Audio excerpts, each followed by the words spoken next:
안녕하세요. 오늘은 조금 무거운 이야기를 나눠보려고 합니다. 우리는 단종을 비운의 왕이라 부릅니다. 12살에 왕이 되어 15에 왕위를 빼앗기고 17에 죽은 아이. 역사는 그를 그렇게 기록합니다. 짧고 슬프고 끝났다고. 여러분, 단종은 왜 끝까지 저항하지 않았을까요? 충신들이 목숨을 걸고 복위운동을 벌이는 동안 단종은 왜 침묵했을까요? 왜 싸우지 않았을까요? 그는 정말 아무것도 하지 못한 왕이었을까요? 아니면 우리가 아직 제대로 읽지 못한 무언가가 그 침묵 안에 있는 걸까요? 오늘 저는 단종의 생애를 따라가면서 그 침묵의 의미를 한번 찬찬히 들여다보려 합니다. 12살 소년이 왕이 되다. 단종의 이름은 이홍희. 1441년에 태어났습니다. 그의 어머니 현덕왕후는 단종을 낳은 지 하루 만에 세상을 떠났어요. 태어나면서부터 어머니의 얼굴을 모르고 자란 아이였습니다. 아버지 문종은 그런 아들을 애틋하게 여겼지만 문종 역시 몸이 약했어요. 왕이 된 지 2년 만에 병으로 세상을 떠납니다. 1452년 단종은 12살의 나이로 조선의 6번째 왕이 됩니다. 12살. 요즘으로 치면 초등학교 5학년이에요. 나라를 다스려야 하는 자리에 초등학생이 앉은 겁니다. 당연히 혼자 결정을 내릴 수 없었고 아버지 문종이 죽기 전에 부탁했던 고명대신들, 즉 황보인과 김종서가 실질적인 권력을 나눠쥐고 국정을 이끌었습니다. 단종은 왕이었지만 사실상 어른들의 결정을 추인하는 자리에 가까웠어요. 그리고 그 어른들 중에 야망을 숨기고 기다리던 한 사람이 있었습니다. 수양대군. 단종의 큰아버지이자 세종의 둘째 아들. 그는 능력도 있었고 야심도 있었습니다. 그리고 참을성도 있었어요. 조카가 왕위에 오른 지 1년이 조금 지난 1453년 10월 수양대군은 마침내 움직입니다. 그는 직접 칼을 들고 김종서의 집을 찾아가 그 자리에서 살해합니다. 그리고 그날 밤 황보인을 비롯한 반대 세력을 모두 제거하죠. 하룻밤 사이에 단종을 둘러싼 방어막이 모두 사라져버렸습니다. 13살짜리 왕은 그 밤 무슨 생각을 했을까요? 권력은 이제 수양대군의 손 안에 있었습니다.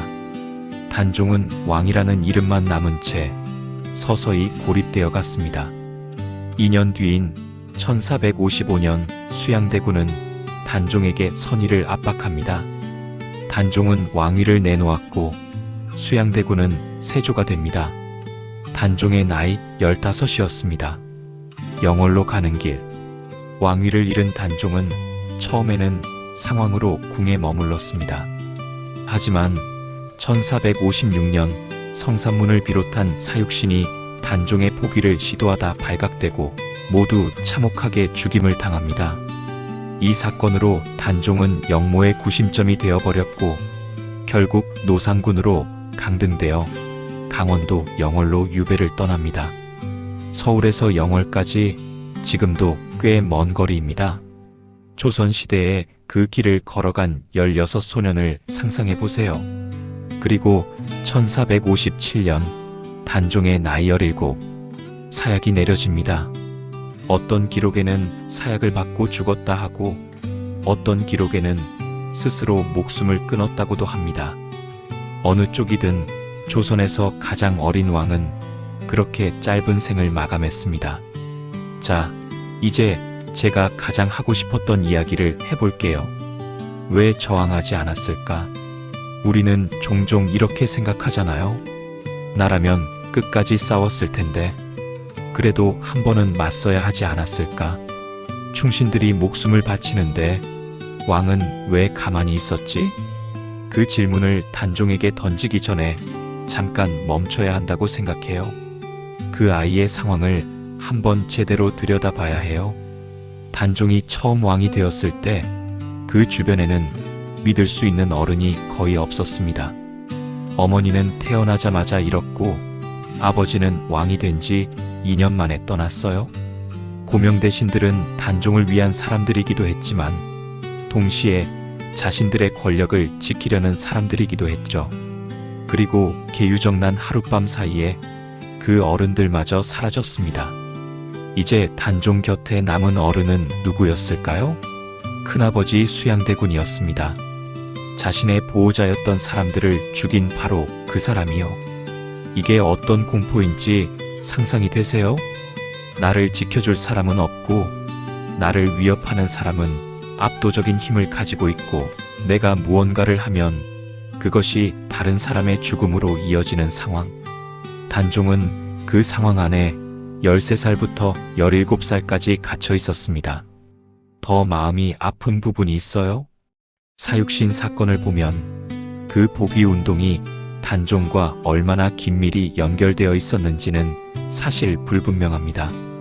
성산문 등이 단종에게 직접 의사를 물었다거나 단종이 적극적으로 지지했다는 명확한 기록은 없어요. 다시 말해 어른들은 단종을 위한다는 명분 아래 움직였지만 정작 단종이 그 계획의 중심에 있었던 것은 아닐 수 있다는 거예요. 어떻게 보면 단종은 자신도 모르는 사이에 정치적 명분으로 소비되고 있었던 겁니다.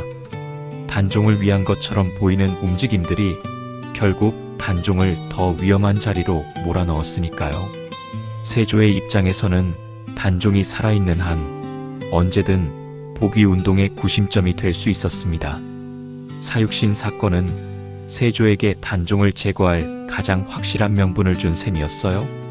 저는 단종이 어느 순간 저항을 포기한 것이 아니라 저항 자체가 불가능하다는 걸 이해하게 된 게 아닐까 싶어요. 싸워서 이길 수 있다면 싸워야죠. 근데 싸울수록 내 편이 죽는다면요? 내가 살아있는 것 자체가 다른 사람들의 죽음을 부른다면요? 그때 침묵은 비겁함이 아닐 수 있습니다. 자기가 할 수 있는 가장 마지막 선택, 더 이상 누군가를 죽음으로 끌어들이지 않겠다는 체념이자 선택일 수 있어요. 물론 확인할 방법은 없어요.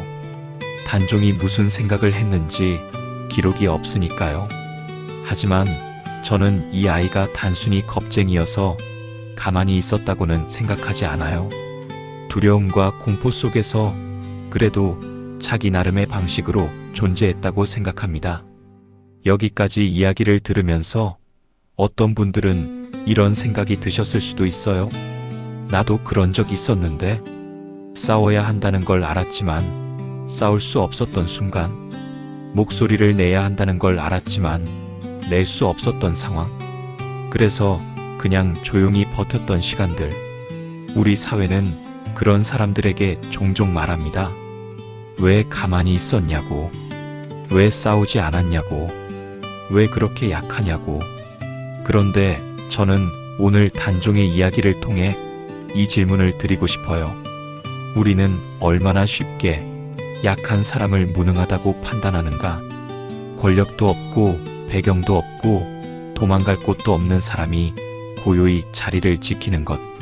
그게 때로는 싸우는 것보다 훨씬 더 어렵고 고통스러운 일일 수 있습니다. 단종은 영월에서 죽는 순간까지 왕의 품위를 잃지 않았다는 기록이 있어요.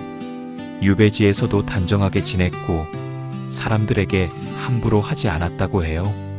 17살짜리 아이가 그 공포 속에서요. 조용한 선택이 꼭 비겁함일까요? 어쩌면 단종의 침묵은 패배가 아니었을지도 모릅니다. 싸워서 이길 수 없는 싸움 앞에서 그래도 자기 자신을 잃지 않으려 했던 마지막 저항이었을지도 모르니까요. 단종의 침묵은 패배였을까요? 품이었을까요? 저는 지금도 이 질문에 대한 답을 하나로 내리지 못하겠어요. 그리고 어쩌면 그게 맞는 것 같기도 해요. 역사 속 사람들을 하나의 단어로 정의하는 건 우리가 그들에게 해줄 수 있는 가장 작은 예의니까요. 단종은 비운의 왕이었습니다. 하지만 그것이 전부는 아니었어요. 그는 두려움 속에서도 버텼고 혼자였지만 품위를 지키려 했고 17의 나이에 세상을 떠나면서도 누군가의 기억 속에 남았습니다. 500년이 지난 지금 우리가 여전히 그 이름을 부르고 있잖아요. 오늘 영상 어떠셨나요? 저는 이 영상을 준비하면서 단종에 대한 자료들을 다시 읽는데 솔직히 마음이 많이 무거웠어요. 역사 속 인물이지만 어딘가 너무 익숙한 감정들이 느껴졌거든요. 그 조용함이, 그 체념이 어느 순간에 저랑도 닮아 있는 것 같아서요.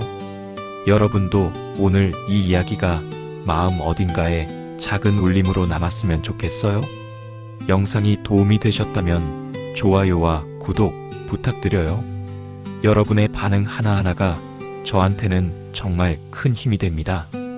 그리고 오늘 이야기 보면서 어떤 생각이 드셨는지 댓글로 남겨주시면 제가 다 읽을게요. 감사합니다.